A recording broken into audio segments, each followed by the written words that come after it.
የትምህርት ሚኒስተር በተለይ ፕሮፌሰር ብርሃኑ ነጋ እየሰራ ያለው ነገር በጣም አፕሪሺየት የሚደረግ ነው።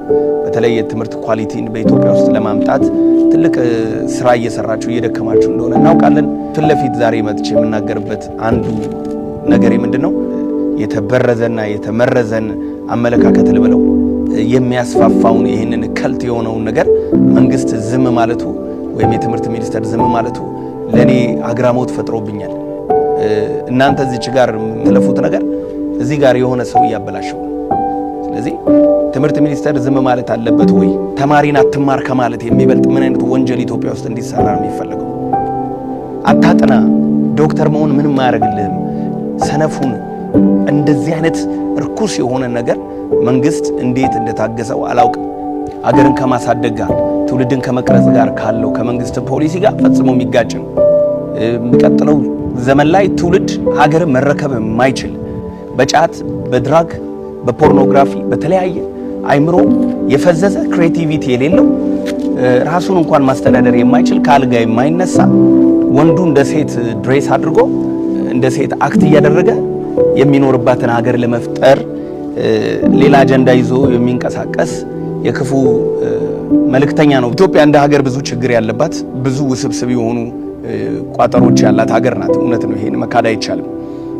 ከአያቶቻችን ጀምሮ ሲወርድ ሲዋራ የመጣው ብዙ ችግሮች እንዳሉ እናውቃለን። ነገር ግን አሁን እየተጋረጠብን እንዳለው አይነት ችግር ግን በዘመናችን ገጥሞና አያውቅም። ወንድ ልጅ እንደ ሴት አክት እያደረገ እንደ ሴት ወገቡን እያንቀሳቀሰ ሴታ ሴት የሆነ ሰው እንደ ክብር ታይቶ የሴት ቦርሳ ይዞ ሽልማት የሰጠች ምድር ምን አይነት ትውልድ ታፈራ? ነገ ሁሉም ሕፃን በቤቱ የእናቱን ቦርሳ እየያዘ ነው አክት የሚያደርገው። ቲክቶክ ላይ ታያለ። ነገ ከነጎዲያ የእናቱን ቦርሳ ይዞ የሚንቀሳቀስ የእናቱን ሊፕስቲክ የሚቀባ ወንድ የእናቱን ሂል ጫማ ሹ የሚያደርግ የእናቱን ጉርድ ቀሚስ እያደረገ የሚወጣ ትውልድ ሚዲያ ላይ ነገ እናያለን። ስለዚህ ይሄ ክፉ ዘር ነው። አሁን በዘር ወቅት ካልተዋጋን፣ አሁን እንደዚህ አደባባይ ላይ ካልተቃወምን ነገ ይሄ ነገር ወደ ቤተክርስቲያን፣ ነገ ይሄ ነገር ወደ ፓርላማ፣ ነገ ወደ ትልልቅ ቦታዎች ይሄ ነገር መምጣቱ አይቀርም። በግልጽ በዚህ ላይ ያለኝን አቋም ፊት ለፊት እናገራለሁ።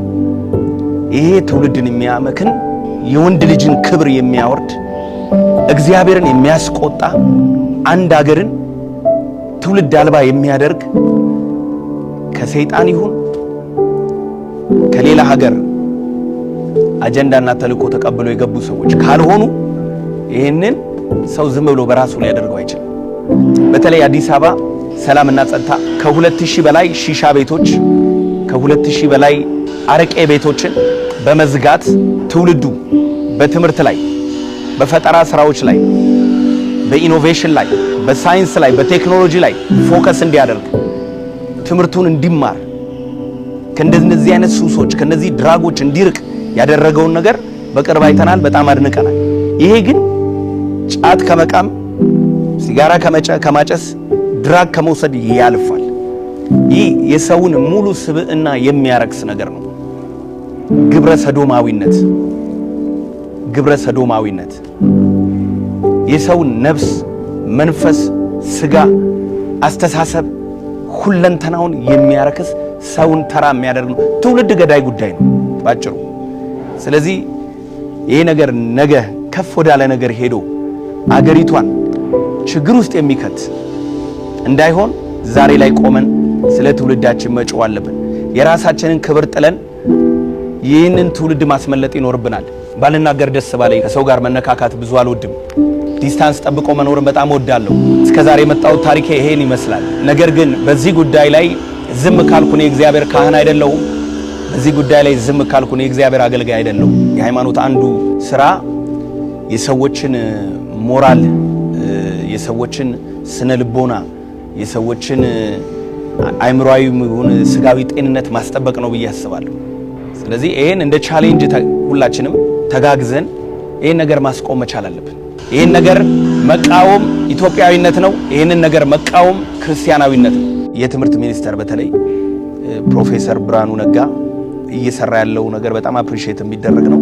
በተለይ የትምህርት ኳሊቲን በኢትዮጵያ ውስጥ ለማምጣት ትልቅ ስራ እየሰራችሁ እየደከማችሁ እንደሆነ እናውቃለን። ፊት ለፊት ዛሬ መጥቼ የምናገርበት አንዱ ነገር ምንድነው የተበረዘና የተመረዘን አመለካከት ልበለው የሚያስፋፋውን ይሄንን ከልት የሆነውን ነገር መንግስት ዝም ማለቱ ወይም የትምህርት ሚኒስቴር ዝም ማለቱ ለኔ አግራሞት ፈጥሮብኛል። እናንተ እዚች ጋር ተለፉት ነገር እዚህ ጋር የሆነ ሰው ያበላሽው። ስለዚህ ትምህርት ሚኒስቴር ዝም ማለት አለበት ወይ? ተማሪን አትማር ከማለት የሚበልጥ ምን አይነት ወንጀል ኢትዮጵያ ውስጥ እንዲሰራ ነው የሚፈልገው? አታጥና ዶክተር መሆን ምንም አያደርግልህም ሰነፉን እንደዚህ አይነት ርኩስ የሆነ ነገር መንግስት እንዴት እንደታገሰው አላውቅም። አገርን ከማሳደግ ጋር ትውልድን ከመቅረጽ ጋር ካለው ከመንግስት ፖሊሲ ጋር ፈጽሞ የሚጋጭ ነው። የሚቀጥለው ዘመን ላይ ትውልድ ሀገርን መረከብ የማይችል በጫት በድራግ በፖርኖግራፊ በተለያየ አይምሮ የፈዘዘ ክሬቲቪቲ የሌለው ራሱን እንኳን ማስተዳደር የማይችል ካልጋ የማይነሳ ወንዱ እንደ ሴት ድሬስ አድርጎ እንደ ሴት አክት እያደረገ የሚኖርባትን ሀገር ለመፍጠር ሌላ አጀንዳ ይዞ የሚንቀሳቀስ የክፉ መልእክተኛ ነው። ኢትዮጵያ እንደ ሀገር ብዙ ችግር ያለባት ብዙ ውስብስብ የሆኑ ቋጠሮች ያላት ሀገር ናት። እውነት ነው። ይሄን መካድ አይቻልም። ከአያቶቻችን ጀምሮ ሲወርድ ሲዋራ የመጣው ብዙ ችግሮች እንዳሉ እናውቃለን። ነገር ግን አሁን እየተጋረጠብን እንዳለው አይነት ችግር ግን በዘመናችን ገጥሞን አያውቅም። ወንድ ልጅ እንደ ሴት አክት እያደረገ እንደ ሴት ወገቡን እያንቀሳቀሰ ሴታ ሴት የሆነ ሰው እንደ ክብር ታይቶ የሴት ቦርሳ ይዞ ሽልማት የሰጠች ምድር ምን አይነት ትውልድ ልታፈራ ነው? ነገ ሁሉም ሕፃን በቤቱ የእናቱን ቦርሳ እየያዘ ነው አክት የሚያደርገው። ቲክቶክ ላይ ታለ ነገ ከነጎዲያ የእናቱን ቦርሳ ይዞ የሚንቀሳቀስ የእናቱን ሊፕስቲክ የሚቀባ ወንድ የእናቱን ሂል ጫማ ሹ የሚያደርግ የእናቱን ጉርድ ቀሚስ እያደረገ የሚወጣ ትውልድ ሚዲያ ላይ ነገ እናያለን።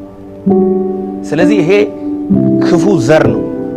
አሁን በዘር ወቅት ካልተዋጋን አሁን እንደዚህ አደባባይ ላይ ካልተቃወምን ነገ ይሄ ነገር ወደ ቤተክርስቲያን ነገ ይሄ ነገር ወደ ፓርላማ ነገ ወደ ትልልቅ ቦታዎች ይሄ ነገር መምጣቱ አይቀርም። በግልጽ በዚህ ላይ ያለኝን አቋም ፊት ለፊት እናገራለሁ። ይሄ ትውልድን የሚያመክን የወንድ ልጅን ክብር የሚያወርድ እግዚአብሔርን የሚያስቆጣ አንድ ሀገርን ትውልድ አልባ የሚያደርግ ከሰይጣን ይሁን ከሌላ ሀገር አጀንዳና ተልእኮ ተቀብለው የገቡ ሰዎች ካልሆኑ ይሄንን ሰው ዝም ብሎ በራሱ ሊያደርገው አይችልም።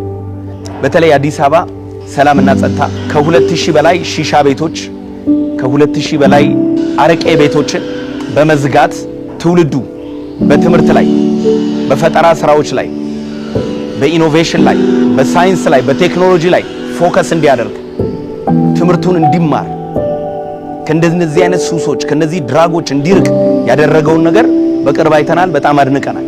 ይሄ ግን ጫት ከመቃም ሲጋራ ከማጨስ ድራግ ከመውሰድ ያልፋል። ይህ የሰውን ሙሉ ስብዕና የሚያረክስ ነገር ነው። ግብረ ሰዶማዊነት የሰውን ነፍስ፣ መንፈስ፣ ስጋ፣ አስተሳሰብ ሁለንተናውን የሚያረክስ ሰውን ተራ የሚያደርግ ነው። ትውልድ ገዳይ ጉዳይ ነው ባጭሩ።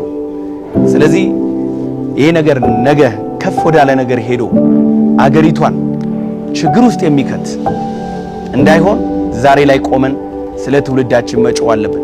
የራሳችንን ክብር ጥለን ይህንን ትውልድ ማስመለጥ ይኖርብናል። ባልናገር ደስ ባለኝ። ከሰው ጋር መነካካት ብዙ አልወድም። ዲስታንስ ጠብቆ መኖር በጣም ወዳለሁ።